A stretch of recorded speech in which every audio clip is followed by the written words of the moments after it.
Good evening, Bulls fans. It is Monday. More and more this spring. We're missing our Sunday live Sunday at 10 time, but we've always been able to hit Monday at 10, except for Easter week and one other week.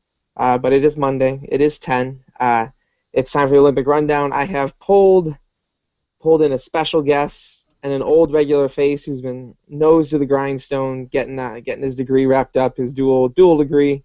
We've missed him. I've My throat has missed him. My ability to research questions that pop into my head as I'm talking have missed him.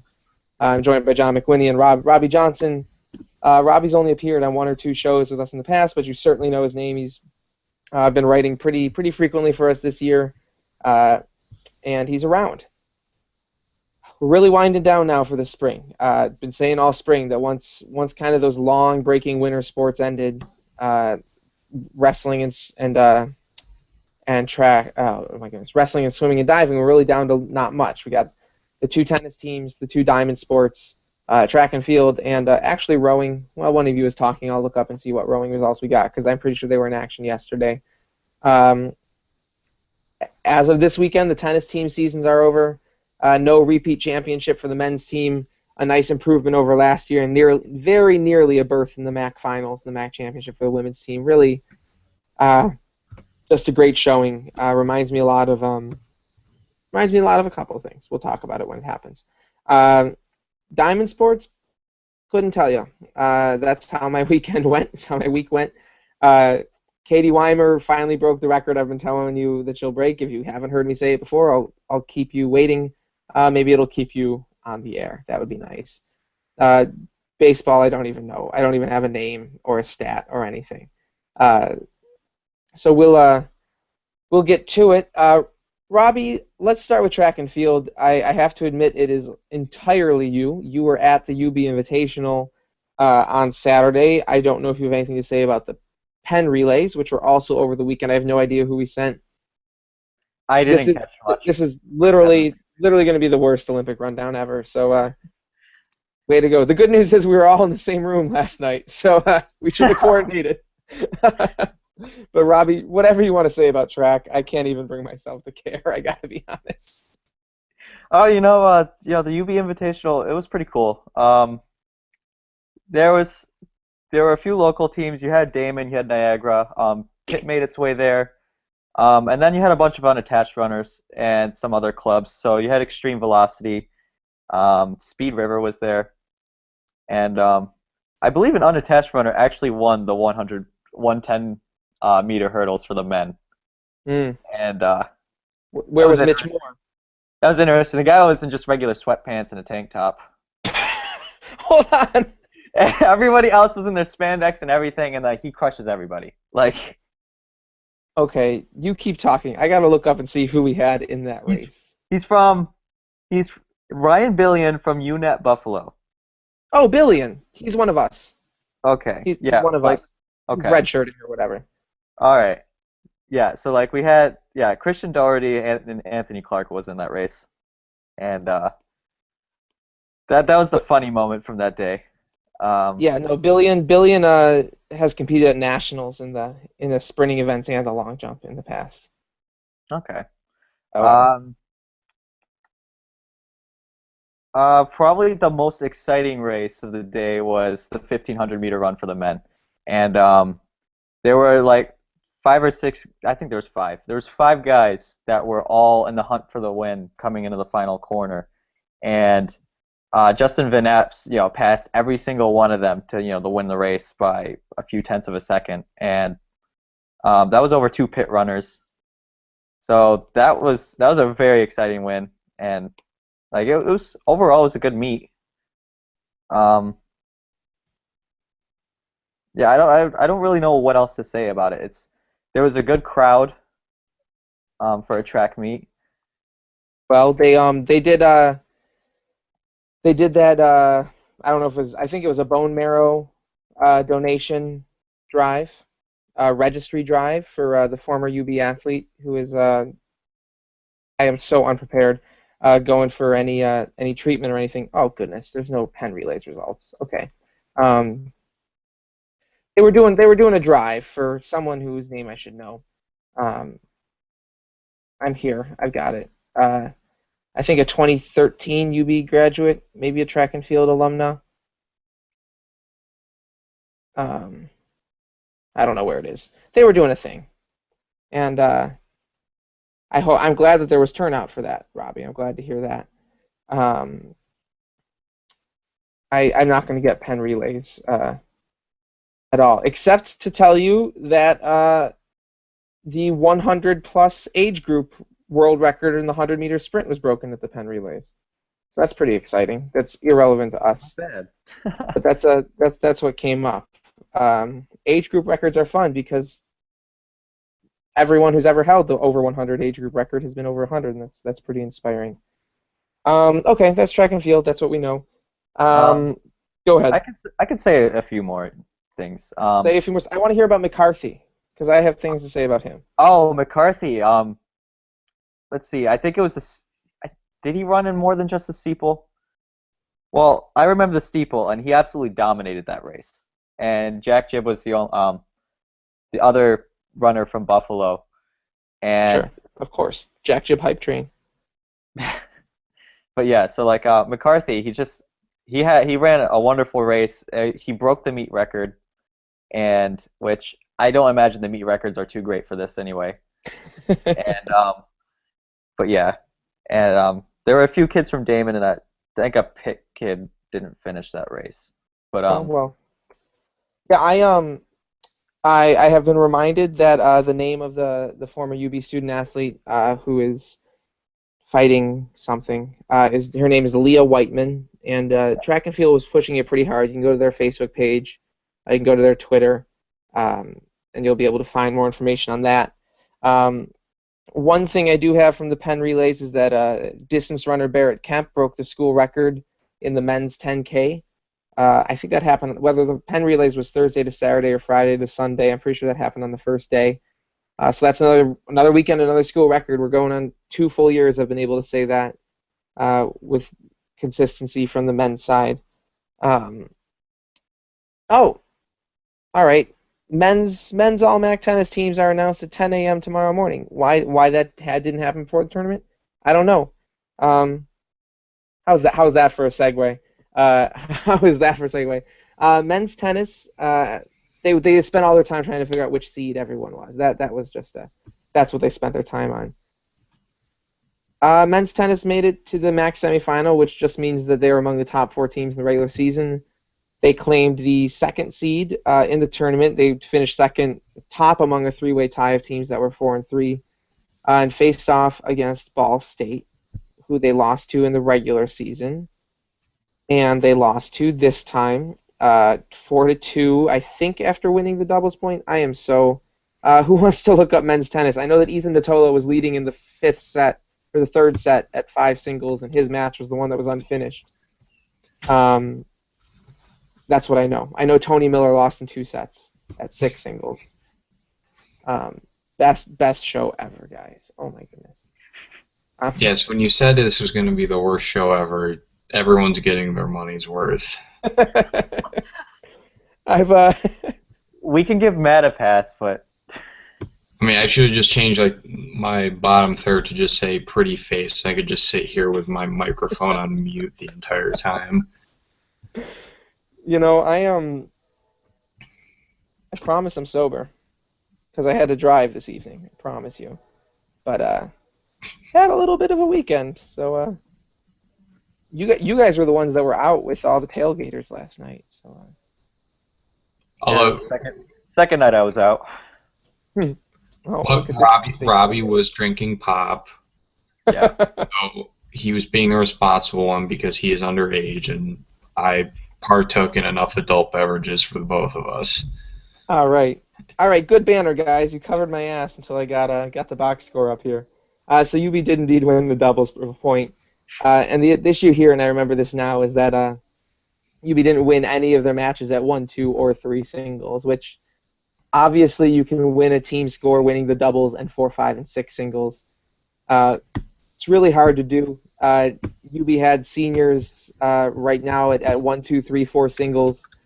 That's how they won last year. The seniors stepped up and really carried them through the postseason. This year, I don't want to say the seniors didn't step up because Sergio had a huge season in the regular season. Pablo Alvarez had a very big season again. But we did lose at 1, 2, and 3 singles, and Akil Mehta had a very strong finish to his career at 6-2, 6-2 at 4, and Ethan Natolo was up at 5. It went unfinished. Amar Hromic lost in the second set 7-6 after winning the first 6-2. That could have swung the whole match if he had pulled out, that breaker there, won that game and won 6-2, 7-6. That would have given UB a point pretty early and given them some momentum. Tony Miller was pretty much rolled over. Sergio at 1 singles lost his first set 7-6. That could have spun things differently. Pablo went down pretty easy. We will apparently see all MAC teams tomorrow, which is okay.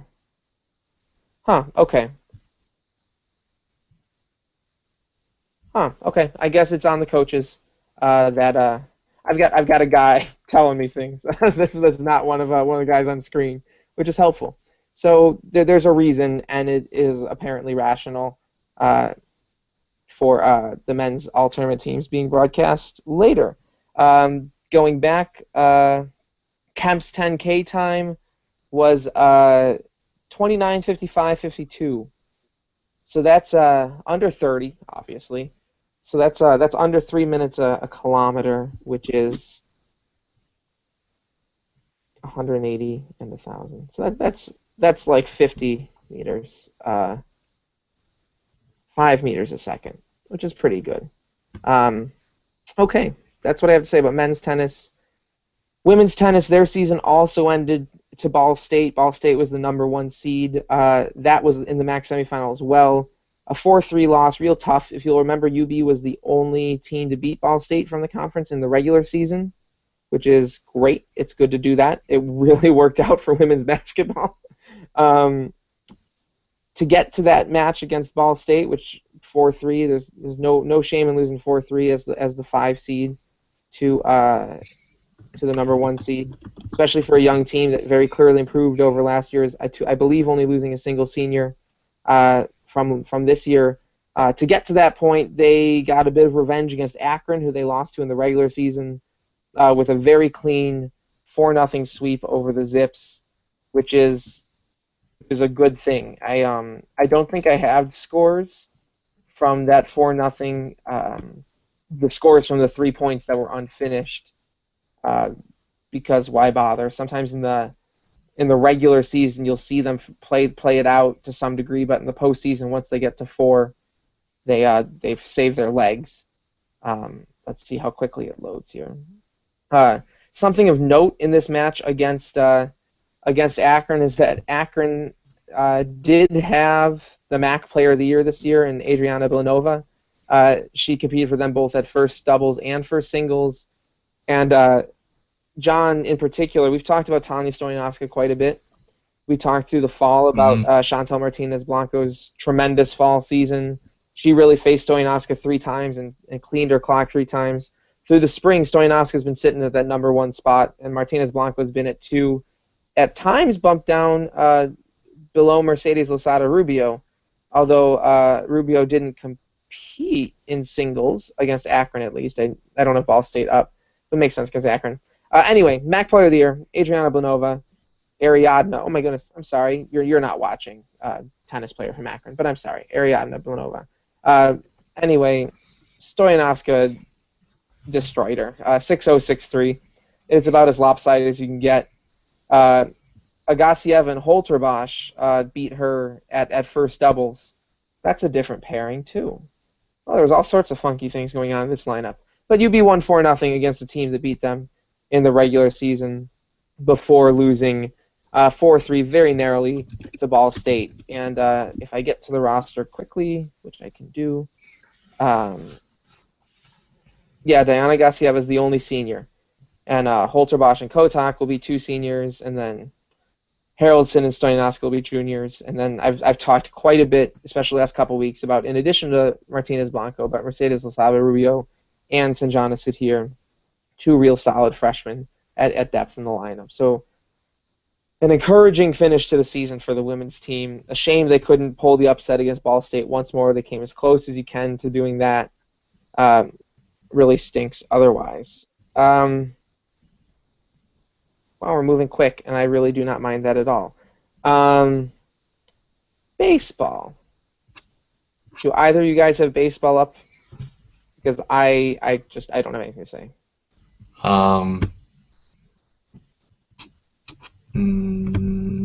One moment. I can pull the schedule up. I can do that, but I need Okay, some time that- to. I need some time to prepare my very in-depth rowing report. That's what I need time to prepare. They beat Ball State in the second half of a doubleheader on Saturday. Well, that's swell. Let's see here, anything of note from the box score? Well, 1 and 2 on the weekend, and a loss to Bonaventure since we last talked, but it's been a one-man show for a bit. Since I last did one of these, they I say lost. since I went on sabbatical, that was over a month ago. Yeah, but aerospace engineering, senior year. Although you do have a job lined up, so Yeah, I could be a bad influence, but it's okay I like to tell people that if someone says, "Oh, well, you should be able to do this," it isn't rocket science, so I can tell them in confidence exactly it's not because that's what I do for a living. sure. Yeah. Oh, Ball State, Bonaventure. I don't know which team I hate losing to more, Bonaventure or Niagara. Definitely Or Canisius. Bonaventure. Oh yeah, Bonaventure. Definitely Bonaventure. Their fans have done Their so fans many this things that I don't year. like. They're fans of basketball games this year. Although I got to be honest, we got to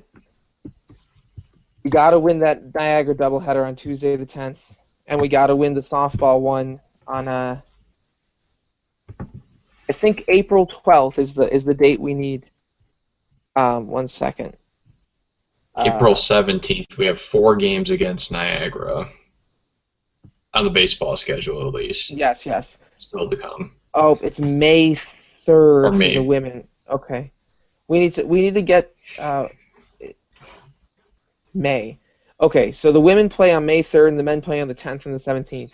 So if we get to May 10th, win those 4 games against Niagara, we'll have gone an entire calendar year without losing to Niagara in anything.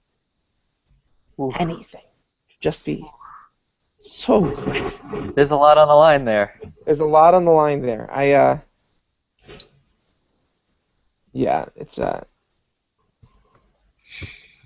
that would be nice. Anyway, baseball, if you've got that one win and you want to highlight anything, John, they did lose the first 2 games from the series against Ball State. Mm-hmm.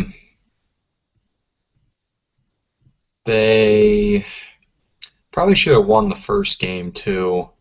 In the 3 game series, that one went to extra innings. They ended up losing that one. The one they won was 4-3. Yeah, I forgot. Robbie said you were at a game this weekend. I was Sorry, John. I was at that first game. That was 10 innings, Mhm. and it seems like we should have won that game. But the 2 runs we got were off of 1 hit, so it was efficiency at its finest for those 2 runs. But like we really didn't look like we should have won that game to begin with. Well, efficiency in terms of hits to run ratio, but at bats to run ratio, not good at all. Numbers are see. wonderful things, you know. I know. I work with them all day long. They're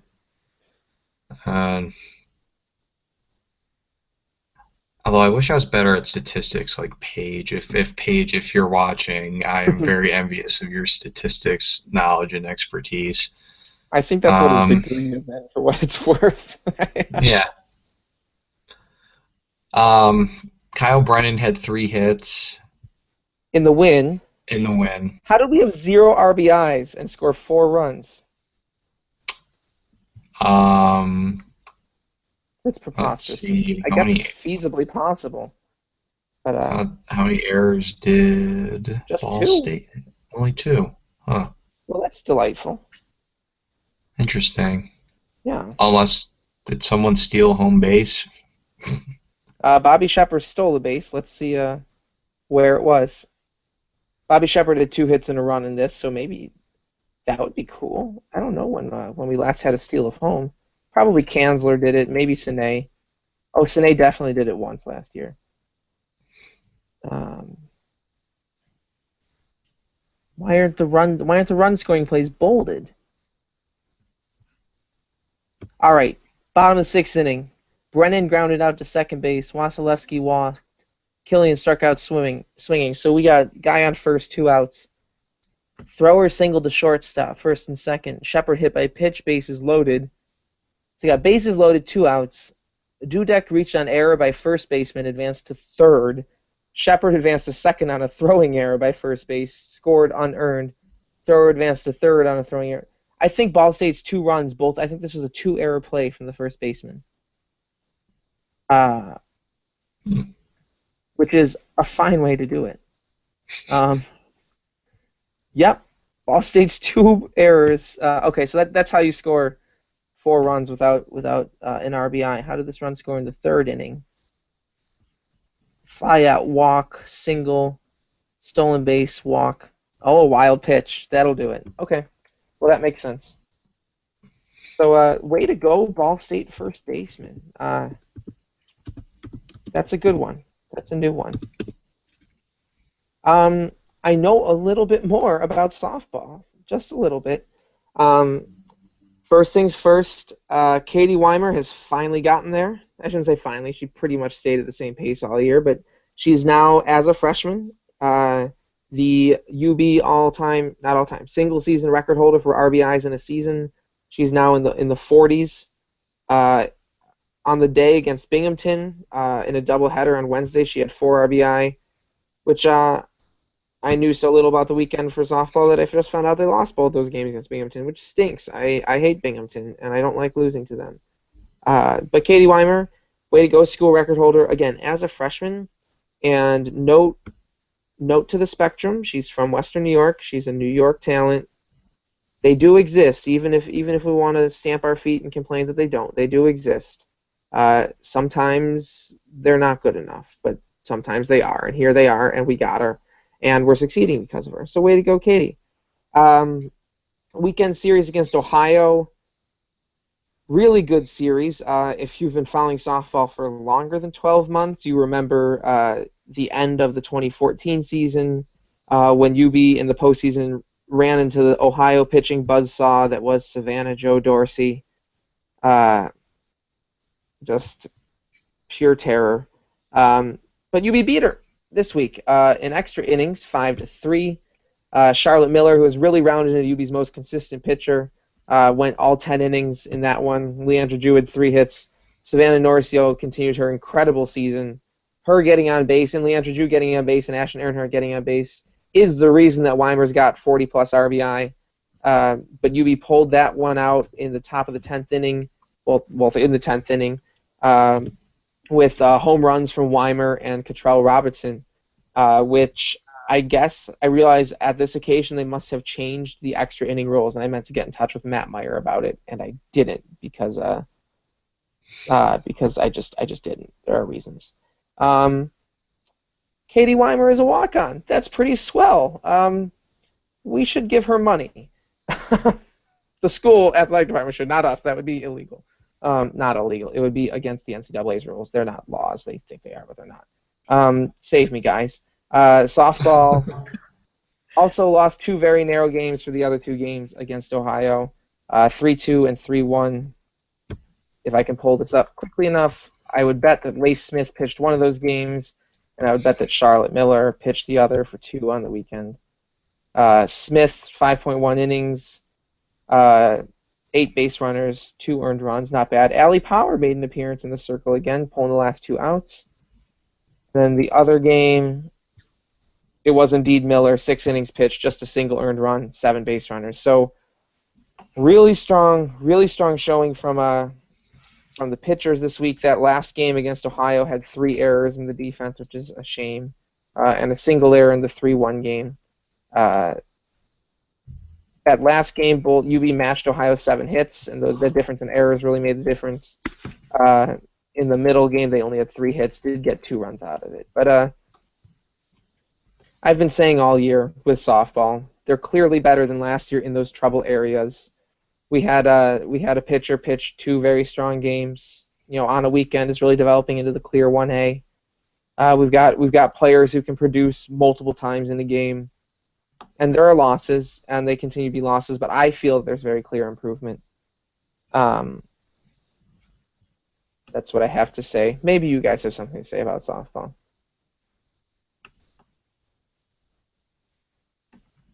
Say something about softball. Something about softball. Hey. Let's see. I told you that I was going to look up rowing things, and here I did it. They competed at the Eastern Sprints in Massachusetts. That's a different direction than the one they normally drive in. I'm not even pulling up the results. It looks like their 5 boats were 4 different varsity 8s and a varsity 4, no novice boats. I don't quite know what the size of the field was, but it looks like all the boats qualified for a petite final, which I haven't gotten the opportunity to talk about yet because it hasn't happened a lot this season, but I once knew a lot about rowing, and I don't anymore, but I know a little bit still. Basically, like in swimming, you go through your heats, and you have the championship final and the consolation final, and even if you put the fastest time down of the consolation final, of everyone in the consolation final, it's only worth 9 points instead of whatever it would be. Basically, you've got to qualify for the top to score the top. Through the heats and all of that, in rowing, you're broken into the grand final and the petite final. It's the same thing there. So all these boats making the petite finals means that they weren't in the top tier finishers in the heats, but they were good enough to compete in a final, which hasn't happened all that much this spring, which I'm glad to see today. And maybe the field was well, it says 5 boats going against some of the top competition in the Northeast, and who are we to not trust John Fuller when he says it's the top competition in the Northeast? Varsity 8 finished 7th in their petite final. Way to go. Second Varsity 8 finished 6th in their petite final. Also way to go. Those 2 boats were UB's top 8 and second 8 are within half a second of each other. It's a pretty big drop-off then to the 3rd and 4th varsity boats. But the 3rd Varsity 8 finished 3rd and 4th finished 4th and 5th in their final, petite final, and then the 4th Varsity 8 boat looks like they didn't qualify for final. And then the Varsity 4 finished 7th in their petite final. So none of those boats made the top tier of their competition, but they all rode fast enough in the heats to advance, and so that's good. Rowing is harder. It is hard to build a storyline out of rowing, so I always struggle how to talk about it, but that's something we didn't see all this season. It's something akin to a young team learning to win a little bit, like what I wanted from men's soccer this year. I wanted them to make it in the tournament and maybe win a game, and that's what they did. And what I wanted from women's tennis this year, I wanted them to make the postseason, finish a little higher than last year, and win a match, and that's what they did. Tougher to make that comparison with rowing, but all those boats making the petite final means that they rode favorably against the competition once, and even finished lower in the final rounds, they made them in the first place. So way to go, rowing. I'm pretty sure the next thing up for them is the conference championships in the Colonial Athletic Association, which that'll happen, and then we'll talk about it. I think that's in 2 weeks. I've already closed the tab. Yeah, it's on the 15th. Okay, 2 weeks, great. Day after I graduate. Oh, day after graduation. Go out to a rowing meet. As a to celebrate. All right, I'm going to open the schedule up so that we can. It's not even going to be worth all the time I'm putting into it now, but I think this entire show is just what it is. Mercer, New Jersey. I was hoping it would be in Fairfax again. I could maybe go on the 15th. Well, if you want to go to Mercer, New Jersey, that's where you need to go for your graduation. But John's dad's birthday is graduation day, so John will be preoccupied. Yeah. All right. We are shorter today because not many sports, and obviously Matt didn't watch any of them, so sorry for that. But John's here. You might think that John's just here because I asked him to be on and because he's really good to me. And it's really, not just because I'm a pretty face. I'm here to talk about something. John's here to talk about wrestling. Yeah, something I always manage to, no matter what time of year. You know, that's honestly, if I can actually be serious for a minute, we could devote a blog to each individual sport and find something to say. Maybe some sports, not daily, but all the soccers, the volleyball, the wrestling, swimming and diving. You know, there might be some things that aren't necessarily newsworthy and breaking news, but just that we fit into slow days. But there's a lot of information out there, and I think we've discovered that in the 2 years that we've really expanded the coverage here, and as we're planning for next year already and planning what we're going to do to wrap up this year. It's not just joking that John's a wrestling fanatic. There actually is news and updates and stuff worth knowing about wrestling all the time, and that's true of all the sports. And I realize I sound like I'm lecturing someone, but it's just great how much there's out there. Go ahead, John.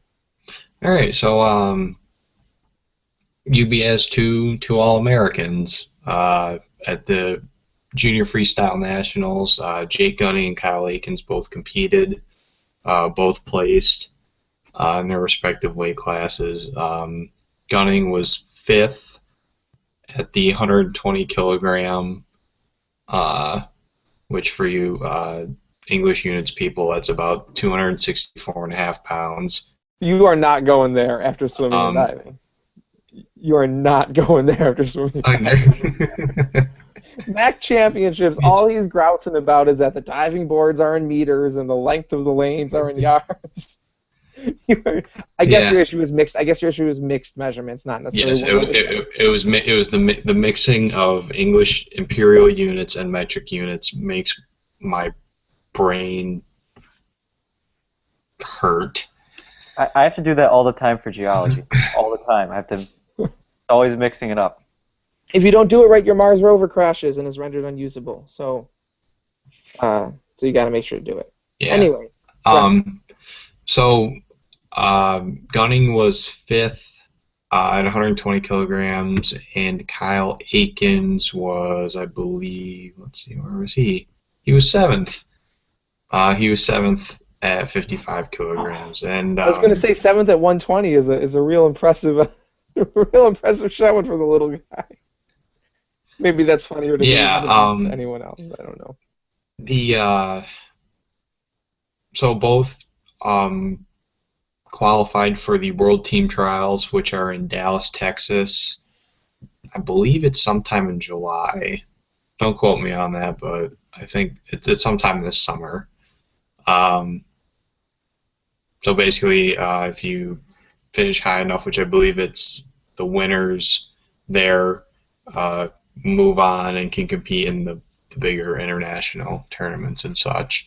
There are actually a lot of really top-ranked high school wrestlers in a few of these brackets. Kyle Akins actually wrestled one of them.